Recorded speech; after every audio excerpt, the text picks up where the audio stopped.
ഇതുപോലെ വില്ലിച്ച് അകത്ത് പോയ ഏതോ ഒരുത്തന്റെ ബോഡി അതാ ചുവന്നോണ്ട് പോകുന്നത്. വാ മോനെ, ഇങ്ങോട്ട് വാ അമ്മാവ, ഞാനില്ലേ കൂടെ. നമസ്കാരം ബൈ. അണ്ണാ, ഞാൻ പറഞ്ഞില്ലേ ഇവനാ അന്ന് വീട്ടിൽ പെണ്ണ് കാണാൻ വന്ന.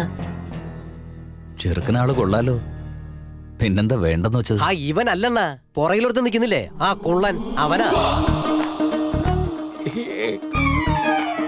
എടാ പന്ന പറട്ടെ, ഈ മൂത്ത് നരച്ച പ്രായത്തില് നിനക്കെന്തിനാണ് ഒരു കല്യാണം? ഇവന് മൂപ്പ് മാത്രമല്ല എല്ലാം കൂടുതലാ. അണ്ണന്റെ പേര് നാട് നീളെ നടന്ന് നാറ്റിക്കവൻ. അണ്ണനെ അറിയാമെന്നും പറഞ്ഞ് ഞങ്ങളെ സ്കെച്ച് ചെയ്യാൻ നോക്കിയവൻ. എവൻ ആള് കൊള്ളാവല്ലോ. നീ ഞങ്ങളുടെ പേര് പറഞ്ഞ് ഞങ്ങളുടെ ആൾക്കാരെ വരട്ടാൻ നോക്കുന്നോ? അല്ല നിന്റെ പേരെന്താ? ജിലേബി. ജിലേബിയാ? ജിലേബി പേരാ? വേറൊന്നും കിട്ടില്ലടാ. എന്റെ പപ്പയ്ക്ക് ഒരു ബേക്കറി ഉണ്ടായിരുന്നു, അവിടെ ജിലേബിയാ സ്പെഷ്യൽ. ഞാനൊരു ജിലേബി കൊതിയന്, അതിനെന്നെ കളിയാക്കി വിളിക്കുന്ന പേരാ ജിലേബി. ആ നിന്റെ പേരെന്താ? ചെറിയുന്ന. ചെറിയുന്ന? ഇതിനും എന്തെങ്കിലും കഥയുണ്ടോടാ? Just cherry, നിക്നെയിമാ. ആഹാ, അവന്റെ സ്വീറ്റിന്റെ പേരും നീ ഒരു ഫ്രൂട്ടിന്റെ പേരും ഇട്ടുണ്ട്. ആളെ കളിയൊക്കെ ഇറങ്ങിയിരിക്കാം. അവന്മാരെ പിടിച്ചു. ഹൈദരാബാദിലുള്ളവർക്ക് ബാബുജിയുടെ പേര് ഉപയോഗിക്കാൻ അവകാശമില്ലേ? ബാബുജി ജനങ്ങൾ സ്നേഹിക്കുന്നു, ബാബുജി ജനങ്ങൾ ആരാധിക്കുന്നു, അതുകൊണ്ടാ പേര് ഉപയോഗിച്ചത്. കുഴപ്പമുണ്ടോ? എന്താടാ പുതിയ കഥയും കൊണ്ട് ഇറങ്ങിയിരിക്ക നീ? എന്താ നിന്റെ ഉദ്ദേശം? എനിക്കൊരു വാഴയ്ക്കാൻ മനസ്സിലാകുന്നില്ല. താൻ മനസ്സിലാക്കണമെന്നില്ല, അണ്ണന് കാര്യങ്ങൾ മനസ്സിലായിട്ടുണ്ട്. ഹൈദരാബാദിൽ ബിരിയാണി എത്രയ്ക്ക് ഫേമസ് ആണോ, ബാബുജിയുടെ പേരും അത്രയ്ക്ക് ഫേമസ് ആണ്. ഒരു കുട്ടിക്ക് സ്കൂളിൽ സീറ്റ് കിട്ടിയില്ലെന്ന് വയ്ക്കേ, ബാബുജിയുടെ പേര് പറഞ്ഞാൽ മതി. ഇനി കോളേജിൽ സീറ്റ് കിട്ടിയില്ലെങ്കിലോ, അപ്പോഴും ബാബുജിയുടെ പേര് പറഞ്ഞാൽ മതി. എന്തിന്? ഹൈദരാബാദിൽ ചാർമിനാർ എത്ര ഇമ്പോർട്ടന്റ് ആണോ അത്രയ്ക്ക് ഇമ്പോർട്ടന്റ് ആണ് ഈ കീരി ബാബു, അല്ലേ അമ്മാവ? എന്താടാ സോപ്പിടാൻ നോക്കോ നീ? വെല്ലിച്ച എന്താടാ? പറഞ്ഞോട്ടെ. ആ പറഞ്ഞോട്ടെ.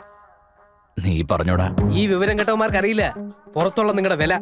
ഇപ്പൊ നമ്മുടെ സൂപ്പർ സ്റ്റാർ ലാലേട്ടന്റെ ഒരു cinema, first day first show ticket. ഇവർക്ക് ആർക്കെങ്കിലും എടുക്കാൻ പറ്റുമോ? ഇല്ല, പറ്റില്ല. എന്നാ ഞാൻ എടുക്കും. എങ്ങനെയാണെന്നറിയോ? നമ്മുടെ ബാബുജിയുടെ ആളെന്ന് പറഞ്ഞ്.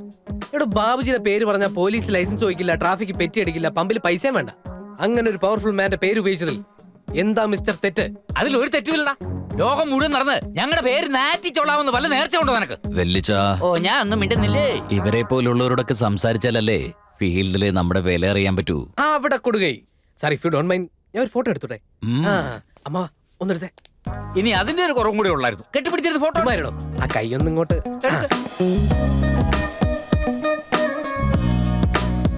ചേട്ടാ, കോളേജിൽ പോവാ. സാറിന് ബംഗ്ല? അതെ. അമ്മവാ, ഞങ്ങളുടെ കൂടെ ഒരു ഫോട്ടോ. നിക്ക്, നീ എന്ത് ഭാവിച്ചാ? ആ പെണ്ണിന്റെ കൂടെ നിൽക്കാൻ പോവാ? എടുക്കമ്മാവാ, ഇത് ചൈന സെറ്റാടാ, ഡ്യൂപ്ലിക്കേറ്റ് ചാർജ് ഇല്ല. കൊള്ളാലോടാ, ചാർജ് ഉണ്ടെങ്കിൽ നീ എടുക്കുവല്ലേ? അതും കല്യാണപ്രായമായ പെണ്ണിന്റെ കൂടെ വന്നു. അതിലെന്താ തെറ്റ്? നല്ല പബ്ലിസിറ്റി കിട്ടും, നല്ല നല്ല കുടുംബത്തിൽ നിന്ന് ആലോചനയും വരും. നിനക്കൊക്കെ 10 പൈസയുടെ വിവരം ഉണ്ടോടാ? നീ കോളേജ് പോമോളെ ചെല്ലേ. അല്ല സാർ, ഏത് കോളേജിലാ? നീ ഇവിടുത്തെ സെൻസസ് എടുക്കാൻ വന്നതാ? നമ്മൾ വന്ന കാര്യം കഴിഞ്ഞില്ലേ, നമുക്ക് ഇവിടുന്ന് പോവാം. അതല്ല മാവാ, ഏത് കോളേജാന്ന് അറിഞ്ഞു വെക്കുന്നത് നല്ലല്ലേ? എന്റെ ഫ്രണ്ട്സ് ആരെങ്കിലും അങ്ങോട്ട് പോയാ ബാബുജിയുടെ പെങ്ങൾ ആ കോളേജിലുണ്ട്, അങ്ങോട്ട് അടുക്കണ്ടെന്ന് പറയാലോ. ശരിയല്ലേ sir? Correct. B Tech final year, Shreya engineering college. പറയടാ, എല്ലാം പറഞ്ഞു കൊടുക്ക്. പിൻകോഡും പോസ്റ്റൽ അഡ്രസ്സും ഹൈറ്റും വെയിറ്റും രാശിയും നക്ഷത്രവും എല്ലാം പറഞ്ഞു കൊടുക്ക്. എന്താ ഒരു ചേർത്താ? നല്ല മുഹൂർത്തം നോക്കി കെട്ടിച്ചു കൂടെ. ഇയാളിത് എവിടുത്തുകാരന്? എന്താ തന്റെ പ്രശ്നം? ബാബുജിയെ കാണാൻ വരുന്നവരൊക്കെ പെങ്ങളെ കല്യാണം ആലോചിച്ച് വരുന്നതാണോ? നീ ഒരു അക്ഷരം ഉണ്ടായിരുന്നു. ഒരു വീട്ടിൽ കയറി വന്നാൽ എങ്ങനെയാ പെരുമാറുന്ന അറിഞ്ഞൂടെ? വിവരദോഷി. അല്ലെങ്കിൽ നിന്നെ ഒന്നും പറഞ്ഞിട്ട് കാര്യമില്ലടാ. നിന്റെ അമ്മാവനെ. സാർ, ആരെന്ത് പറഞ്ഞാലും ഞാനൊരു സൽസ്വഭാവിയാണ്, സാറിന് മനസ്സിലായല്ലോ. നീ ഇത്രയും സംസാരിച്ചതിൽ നിന്ന് നിന്റെ ക്യാരക്ടർ എനിക്ക് നന്നായി മനസ്സിലായി. ഓ, സമാധാനമായി. നിനക്കിനി എന്ത് ആവശ്യമുണ്ടെങ്കിലും എന്നെ വന്ന് കാണാം. Thank you sir. ഒരു ചെറിയ റിക്വസ്റ്റ്, എന്റെ അമ്മാവനെ ഇനി ആരും പേടിപ്പിക്കരുതെന്ന് പറയണം. നീ ധൈര്യമായിട്ട് വെക്കൂ. ചെല്ല്. Thank you sir. Thank you ഉം. സാർ. ഉം. പുലിയാണ് കേട്ടാ. സഹിക്കുന്നതിന്റെ മാക്സിമം. പെണ്ണിന് ഇത്ര അഹങ്കാരം പാടില്ല.